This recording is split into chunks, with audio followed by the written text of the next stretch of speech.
Welcome back to Let's Analyze Elsword Revamped. There's a link in the description if you'd like to read my fanfiction of Elsword before watching further. This was easily the most awkward chapter to write for two reasons. First is the unorthodox perspective, and the second is my time constraint. I'll get into explaining the point of view soon, but my last university course spared very little free time for me. Usually I spend anywhere from 2 to 7 days to write a chapter.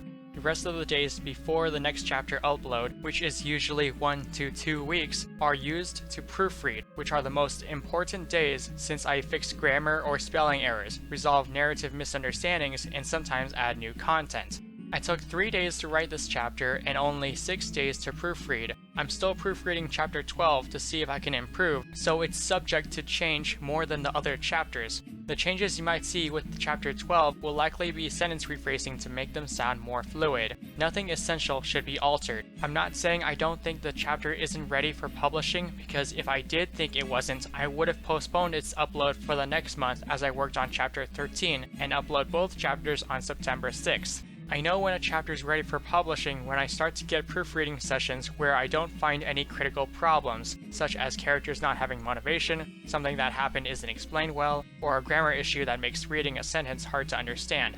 If I have more than a week of proofreading, I only have 1 session per day to proofread until the last week when I have 2 proofreading sessions, one in the morning and one at night. This time, I had to do a session in the morning, in the middle of the day, and at night for these 6 days. Like with every chapter, I also proofread the morning of the chapter's publication. This is completely unrelated, but I need to give a big apology to you all for having to read the phrase kneeling down or falling down from every chapter before this one. I recently got a free limited time subscription to Microsoft Word thanks to my university, and the first thing I did with it was copy and paste every chapter of my fanfiction to see if anything could be improved that Google Docs couldn't find, and one of these 2 phrases I mentioned came up in every chapter.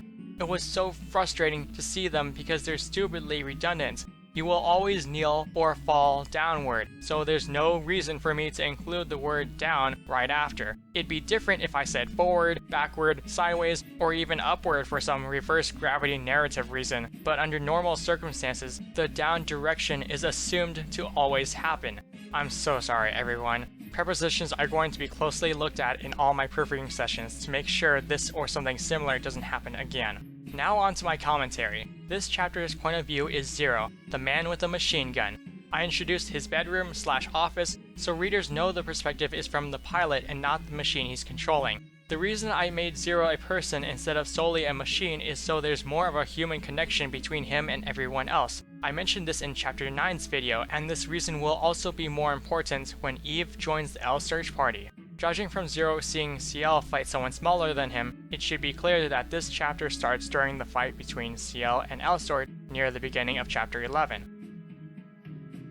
Dr. Cloud Mason is mentioned briefly in Rose's prologue. I'm having him be responsible for all the teleporting that Heaven does to Elrios, so when Rose summons a machine from her Prime Operator job path in this fanfiction, it'll be Dr. Cloud doing the actual summoning after hearing from Zero's machine. In the game, Zero's intended job was the overseer of defensive systems. We don't know what Heaven's defensive systems are, so learning he was supposed to be the boss of some obscure defense force is completely irrelevant. Learning how he used to lead R&D, which is research and development for those who don't know the acronym, makes more sense on how he understands the value of the surveillance unit because he most likely went over how to make it. This is why he nags Rose about damaging it in chapters 2 and 5.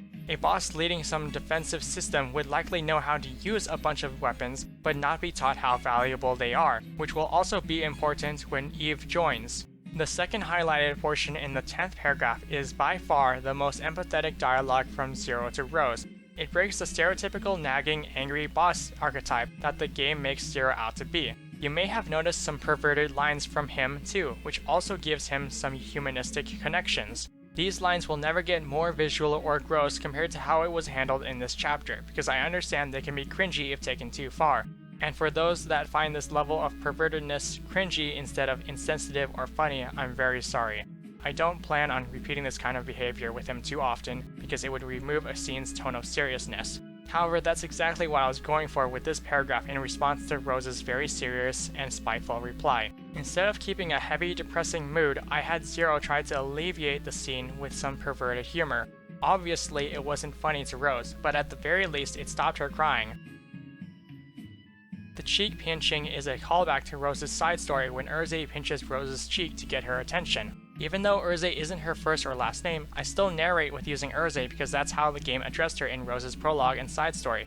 If it's not obvious by now, the knocking and creaking noises that Zero heard were coming from his own room. That's why he never got sound waves of these noises from Elrios. The surname Cypher that Erze calls Zero is not in the game, but it's based on how Cypher means zero. This perverted narration from Zero is another distraction from the seriousness of the scene. He's going to spend another all-nighter cleaning his messy room while seemingly nothing cool is happening at Elrios for him to watch or listen to, so of course he'll pay extra attention to whatever is new and pleasing.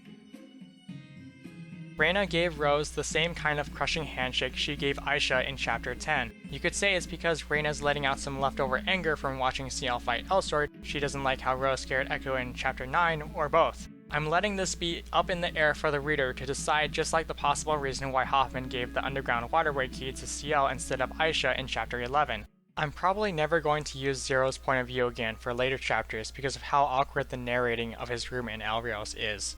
This description right here feels jarring because instead of a visor that Zero has on, I have camera feed from Elrios go to a monitor. I didn't want to have visors for Zero and Erze because it'd be even more awkward to jump from Elrios to Zero feeling a nudge on his shoulder or whatever, telling him that Erze wants to say something without making noise to Elrios. Not only that, but this monitor shows a panoramic view, because how else are we going to see what Reyna, Ayn, and Rose are doing from the camera feed without putting these characters side by side?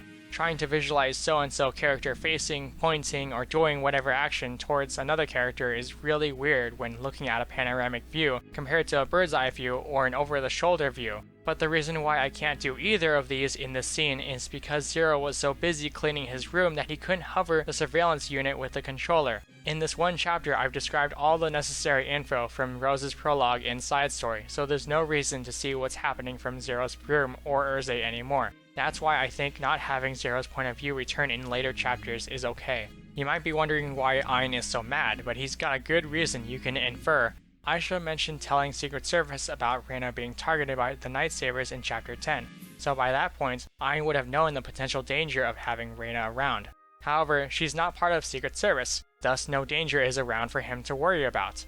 Joke's on him, because all of a sudden, Reyna swaps places with CL for a whole day, and the first thing she wants for Secret Service to do is not help getting the Elstone. It's like his world turned upside down as soon as this happened, so that's why he's not liking her one bit. When Ayn narrows his eyebrows at Reyna wiping tomato juice off his wet cheek, it's pretty funny for two reasons. You could see this as him being overly cautious of what she could possibly do that isn't wiping his cheek with a napkin. There was no mention from Zero that Ayn tried to sneak up to Rose's bedroom this time, which means Reyna must have done something to strike fear or pain into Ayn before introducing herself to Rose in order to prevent him from trying anything funny, as she pointed out in this chapter. The other reason you can find this funny is because he's probably oblivious as to why she's wiping his cheek, since he doesn't fully understand human emotion. Why should Reyna wipe his cheek when he can do it himself? Generosity could be illogical to Ayn at this point because it's a waste of her napkin space, a waste of their time before she replies to his question, and a waste of her energy as little as it is to wipe someone's face.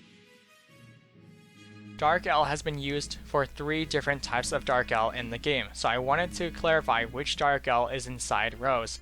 Elrios has Moon L, which looks like Dark L and called Dark L but isn't the same as the actual Dark L from the Demon Realm. And then there's another type of Dark L that I won't describe because it's not going to be relevant for a long time. Possibly never, depending on if KOG wants to finish the Tenor Orator story arc instead of jumping deeper into the White Ghost King arc. This line from Reyna explaining the difference between elves and Dark Elves shouldn't have taken so long to happen in the game. That's why I'm putting it here. You fight Dark Elves in Velder, but this lore about their race doesn't get explained until Varnamir. What took so long to say this simple line? Zero's suggestion to have Rose fight less often with Dark Elf to slow her corruption has no basis from the game. There's nothing from Immortal, Bloody Queen, or Black Massacre that mentions this being possible, but the reason I'm making this possible for the fanfiction is to have Rose use more skills from her other job paths and to get Ayn off her back. I'm still making him be wary of her corruption progress, but instead of constantly trying to remove Rose's Dark L, he's more of a cautious observer instead. Reina gives Ein the crushing grip you should be familiar with by now to coerce him into tagging along instead of leaving the team to help the El Search party. After all, he has no other reason to help Echo with whatever she needs for the day. I'm honestly not sure what I could have done better with Urze's gesture to Zero. Moving your fingers across your own mouth in a zipping motion usually means be quiet, which isn't the same as mute your microphone. It's the closest gesture I can think of, so that's what I ended up with. Please tell me in the comments if you can think of a better gesture, so I can replace this one and make it less awkward. This giant ebony machine that looks like a house is the same building that Elsword describes in Chapter 11 when asking Ciel about the alchemist's shop. In order, these in-game consumable items on sale in the fanfiction are whole grain bread, Foru cookies, spirit tea, mana potions, and HP potions. Here's another reason why this point of view is really awkward.